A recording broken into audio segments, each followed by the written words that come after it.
Hello mga mi! Bagong araw, panibagong isip na naman kung anong uulamin. Ito nga ang naisip kong lutuin para maiba naman. Katapos kong i-ready ang bawang, sibuyas at luya, pinakuluan ko sa suka na may tubig ang isda para hindi malansa. Ilagyan ko rin ito ng luya, asin at paminta.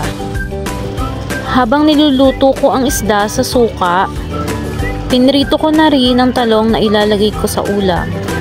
Para siguradong walang lansa, pinirito ko na rin ang isda.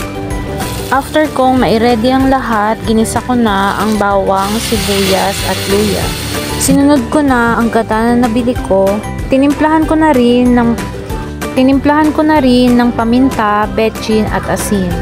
Inilagay ko na rin ng kangkong para maisabay sa pagpapakulo ng gata. Kung naluto na, nilagay ko na ang pinirito kong isda at talong. Mas okay nga pala mga mi kung kayo mismo ang bibili ng niyog at kayo na mismo ang magpipiga para siguradong puro ang gata at maging mas creamy ang lulutuin nyong ginataang ulam. Thank you for watching!